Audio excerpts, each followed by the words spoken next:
Oke, mungkin bisa langsung kita mulai aja kelasnya. Di sini saya share screen dulu.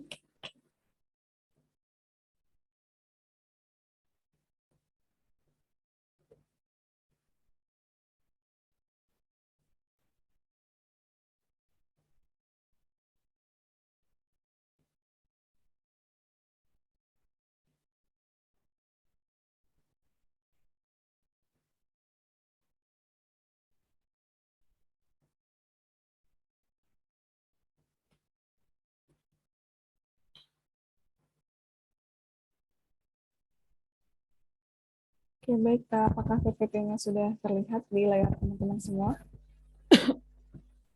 Sudah, Kak. Ya, sudah ya. Ya, mungkin bisa langsung kita mulai aja kelasnya biar menghemat waktu.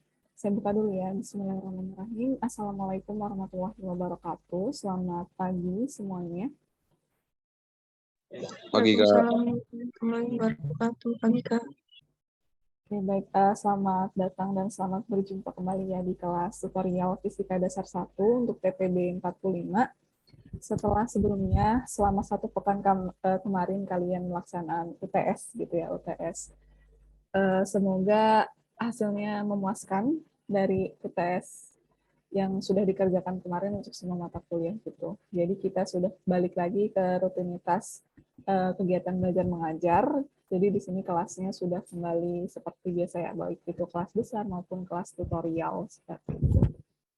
Nah, seperti biasa ya, saat disiapkan catatannya gitu, disiapkan catatannya, alat tulisnya. Jadi nanti selama kita bahas kalian juga catat gitu. Jadi kan nanti manfaatnya catatan yang kita punya, materi yang kita punya ini bisa kita jadi bahan bacaan saat kita mau review lagi materinya atau pembahasan soalnya saat mau ujian nanti gitu di akhir semester. Jadi nanti kalau di akhir semester itu apa namanya enggak beratnya tuh nggak banyak gitu kalau kita mau catat lagi materinya kan udah kita cicil selama kelas gitu, selama pertemuan gitu ya. Itu manfaat dari kita mencatat selama kelas gitu. Oke. Nah, di sini pada pertemuan kali ini kita sudah masuk ke pertemuan ke-6.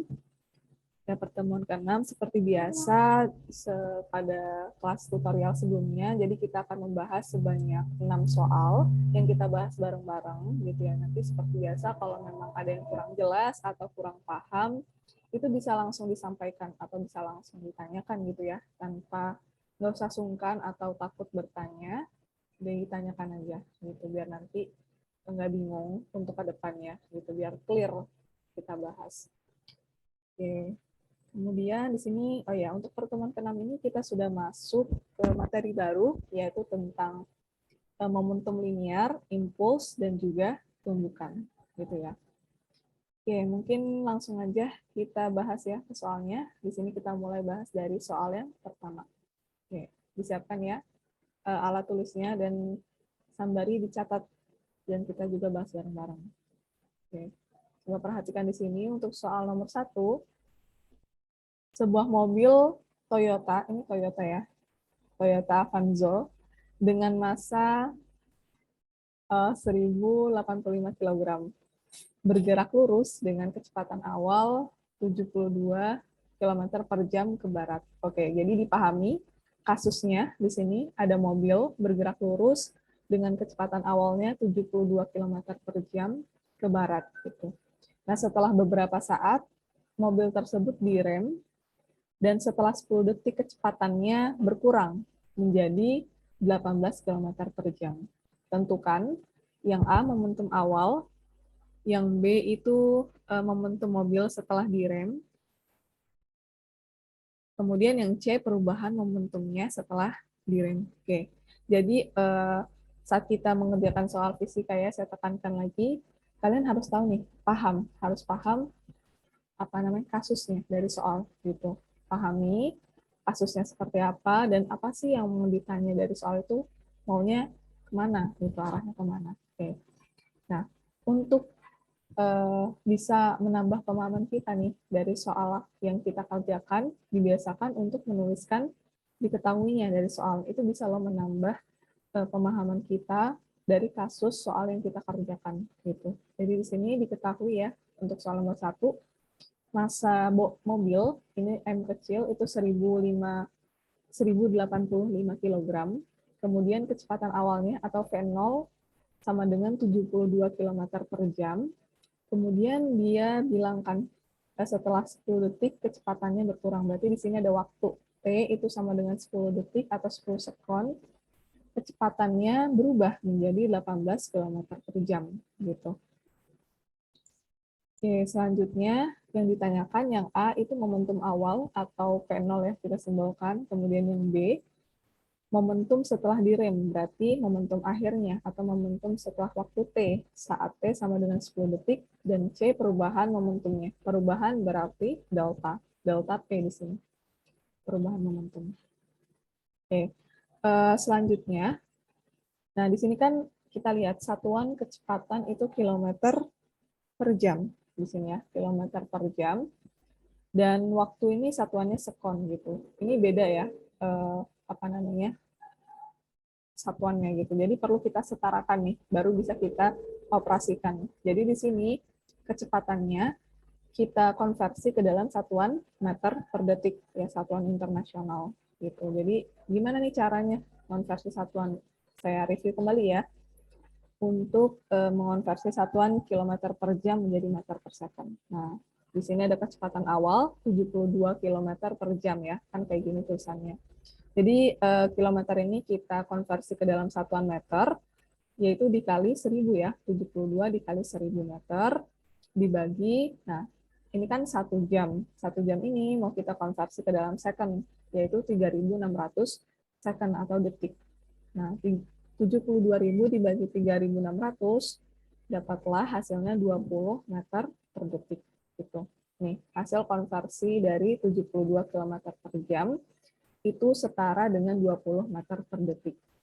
Nah, sekarang kita konversi yang kecepatan akhirnya, 18 km per jam. 18 ini yang kilometer kita konversi ke dalam satuan meter, jadi 18 kali 10 pangkat 3 meter, dibagi 1 jam itu 3.600 detik.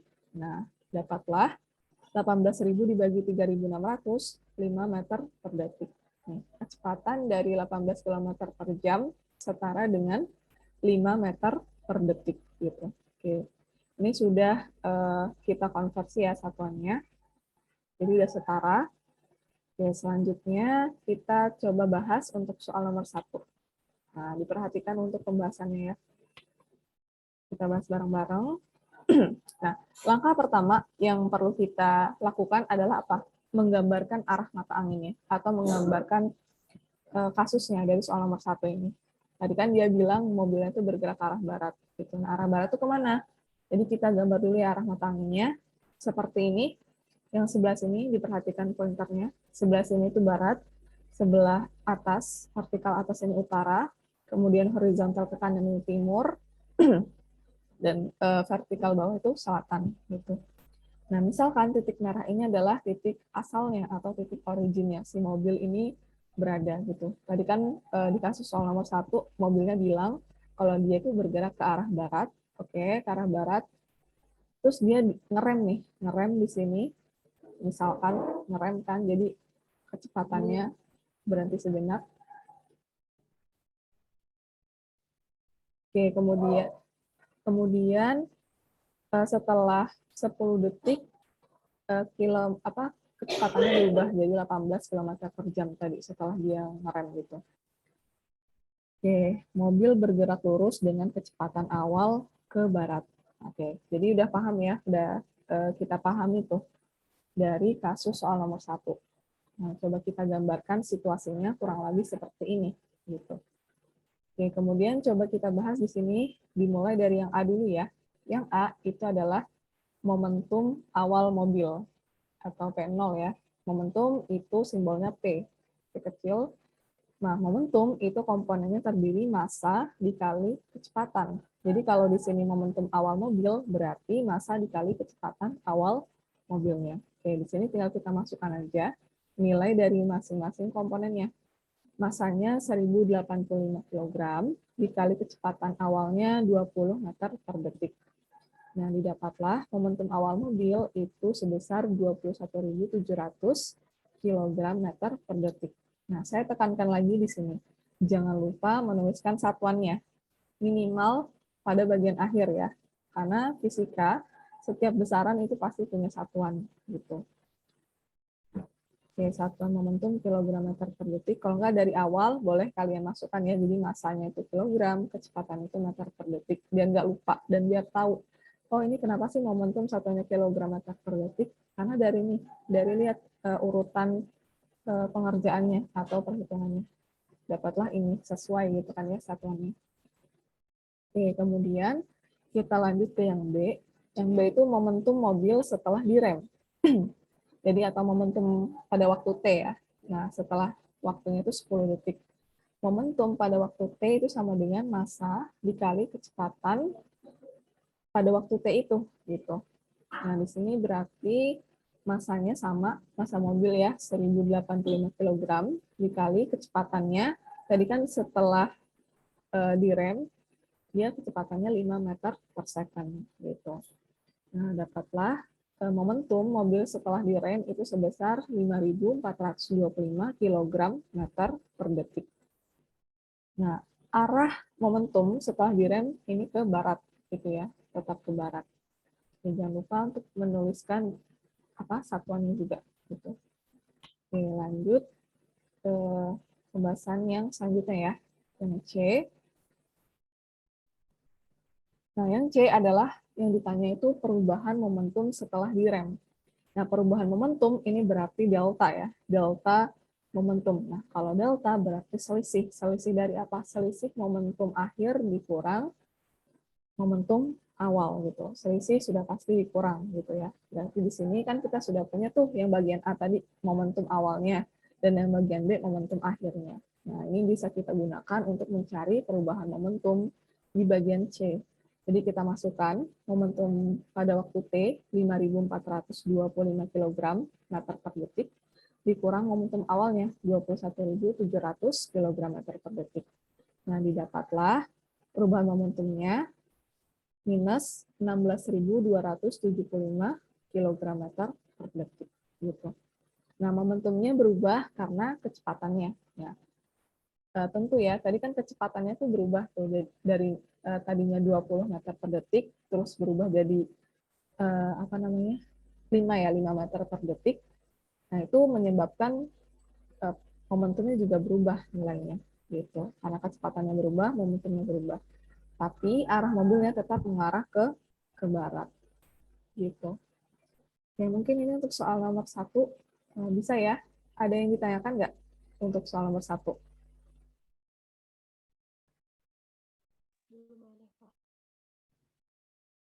Ya, ada yang ditanyakan? Bisa untuk soal nomor 1? Bisa, Pak. Baik, bisa ya. Ini masih basic. Ini juga udah pernah disampaikan di SMA gitu untuk momentum ya. Jadi kalian perlu paham momentum itu persamaannya apa, komponennya terdiri dari apa aja nih, ada massa dan kecepatan. Dan baru bisa kita menggunakan aplikasi persamaannya gitu. Jadi di sini karena masih basic, terus juga cuma 2 komponen massa dan kecepatan, mungkin apa ya, yang perlu diperhatikan adalah bagaimana menggambar sistemnya, memahami konsep, memahami kasusnya, tuh kemudian ketelitian dalam menghitung. Ketelitian dalam menghitung. Jadi hati-hati dalam menghitungnya supaya nggak salah ngitung. Gitu aja sih. Oke, selanjutnya kita bahas ke soal nomor 2 kalau gitu. Oke, soal nomor 2 ini perlu diperhatikan ya. Kita agak sedikit berpikir mungkin. Jadi perlu melihat apanya ya, sistemnya yang kita punya. Kebetulan gambarnya seperti ini. Jadi kita bahas bareng-bareng soal nomor 2. Ada dua buah bola bergulir pada koordinat 2 dimensi. Nah, seperti pada gambar di bawah ini. Oke, kita lihat ya gambarnya. Karena dua dimensi, berarti di sini ada yang sumbu X ya. Sebelah sini yang horizontal, ini sumbu X. Kemudian yang vertikal ini sumbu Y. Dia ada dua bola, yang satu benda warna merah, yang satu benda warna biru ini. Nah, coba kita baca dulu soalnya. Kedua bola bertumbukan tepat pada pertemuan sumbu X dan Y. Nanti tepat di 0,0. Nah, setelah tumbukan, kedua bola berbelok. Jika diasumsikan tumbukan terjadi secara lenting sempurna, hitung berapa kecepatan akhir bola atau VF1 ya, atau V final, kecepatan akhir, serta sudut yang terbentuk antara vektor kecepatan akhir bola 1 dengan sumbu X positif. Oke, dipahami ya di sini, berarti hitung berapa kecepatan akhir bola 1, kecepatan akhir dari bola satunya, serta sudut yang terbentuk antara vektor kecepatan bola 1 dan sumbu X tetanya. Oke, berarti coba kita lihat dari gambar yang kita punya. Benda yang warna merah ini adalah benda 1. Dilihat dari mana? Nih, dari soalnya. M1 ya, dia punya di sini bendanya diketahuinya massa sama kecepatan awalnya. Ini untuk benda 1. Benda 2 juga sama. Yang diketahui massa benda 2 dan kecepatan awal benda 2-nya. Gitu. Kita lihat ya di sini. Benda yang warna merah atau benda 1 itu massanya 0,15 kg. Kemudian kecepatan awal benda 1 0,9 meter per detik. Nah, dia pada saat bergerak awal ya, itu membentuk sudut theta 50 derajat. Nah, kita lihat di sini, mana sih yang bagian awal, mana yang bagian akhirnya. Dari panahnya ya. Nah, panahnya kan mengarah, ya, sambil dilihat pointernya, mengarah dari atas ini, kemudian ke bawah, dan akhirnya terpental nih ke arah sini. Jadi yang awal itu sebelah kiri ya. Daerah yang sebelah kiri ini yang awal. Gitu. Kemudian kita tinjau yang benda 2. Nah, benda warna yang kedua itu boleh berwarna biru ini. Diketahui massa benda 2 0,26 kg. Kemudian kecepatan dari benda 2 0,54 meter per detik gitu. Ya, jadi bayangin kasus soal nomor 2 ini, bayangin kita ngelempar dua benda gitu. Ya, dua benda, terus dia ketemu di sini nih, tumbukan di titik 0,0 ini. Tumbukan dan akhirnya terpental, ya terpental atau berbelok gitu. Nah, kita lihat untuk yang bola biru, nah bola biru yang benda kedua ini dia membentuk sudut 35 derajat. Nah, kemudian diketahui kecepatan akhir dari benda 2 itu 0,7 meter per detik. Oke, kemudian kita lihat yang pergerakan akhir dari benda 1 atau bola yang berwarna merah ini.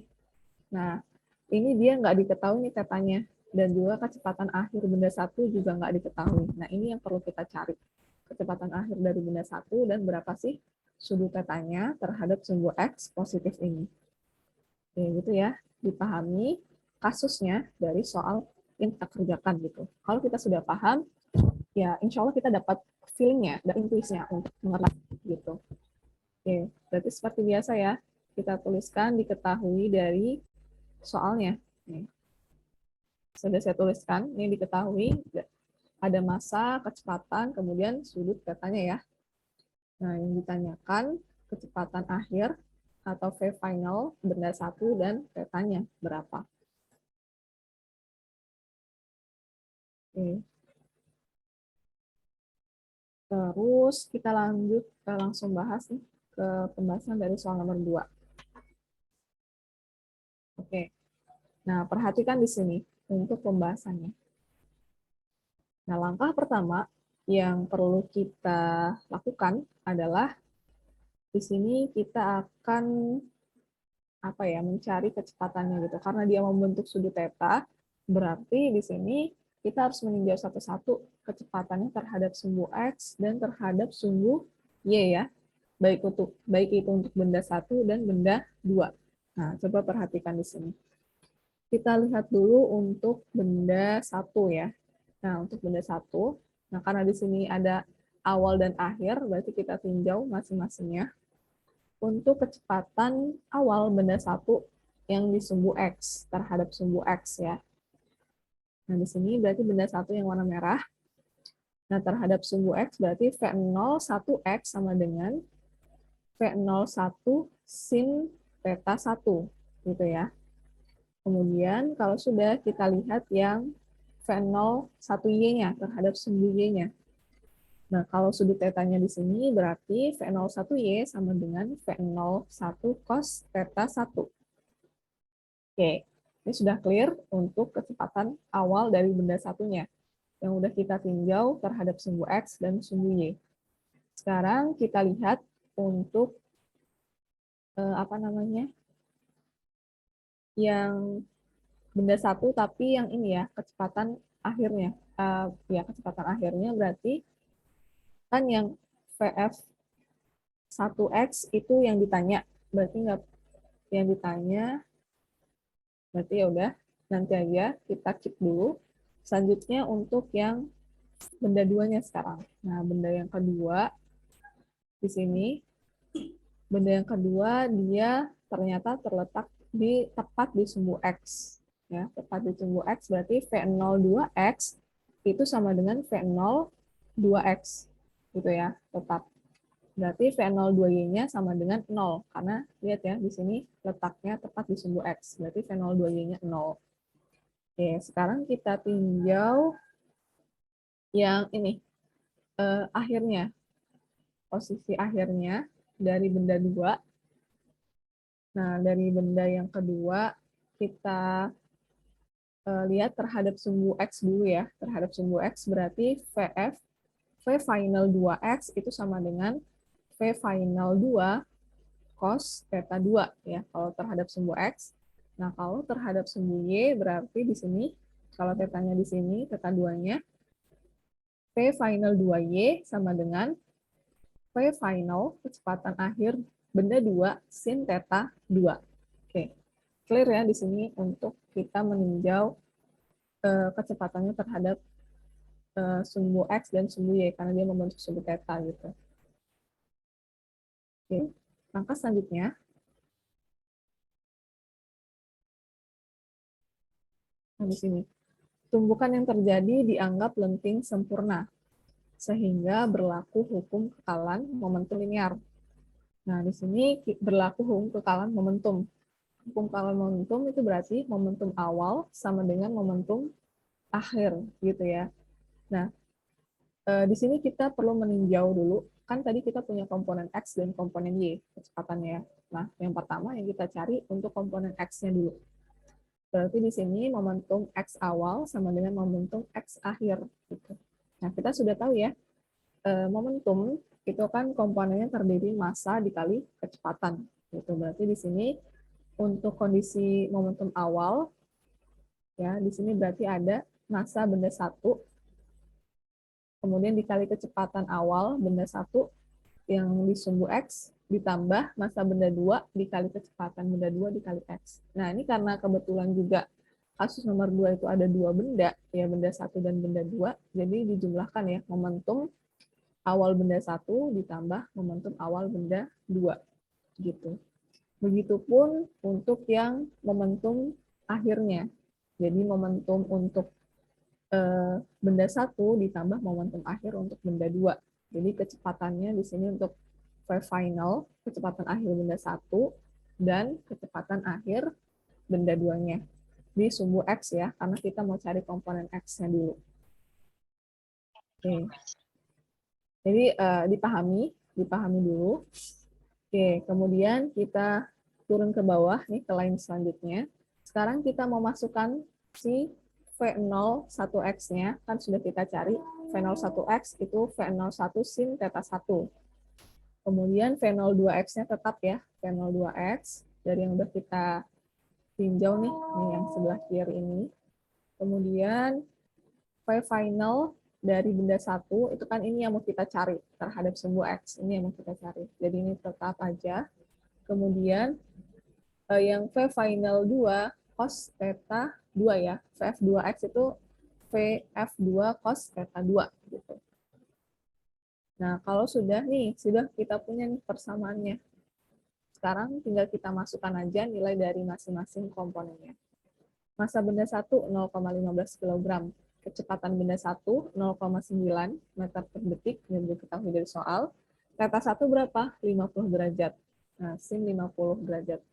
Kemudian massa benda 2 0,26 kg. Kecepatan awal benda 2 ya 0,54 meter per detik. Oke, sekarang kita tinjau yang momentum akhirnya di sini. Massa benda 1 tetap ya, massa itu enggak berubah. Kemudian di sini kecepatan akhir benda 2 0,7 meter per detik dan theta 2-nya itu 35 derajat cos 35. Oke, kita turun lagi ke line selanjutnya. Kita lihat dulu yang ke ruas sebelah kiri ini. Sin 50 itu 0,77. Jadi ini perhitungan biasa ya, 0,15 dikali 0,9 hasilnya 0,135. Oke, kemudian 0,26 dikali 0,54, 0,1404. Nah, sama dengan kita lihat ruas yang sebelah kanan. Di sini 0,15 V final 1X ditambah 0,26 dikali 0,7, 0,182. Nah, cos 35 derajat itu setara 0,82. Oke, ini tinggal kita kalikan ya. Hasilnya ini 0,182 dikali 0,82 itu 0,14924. Kemudian di sini 0,135 dikali 0,77 hasilnya 0,10395. 10395.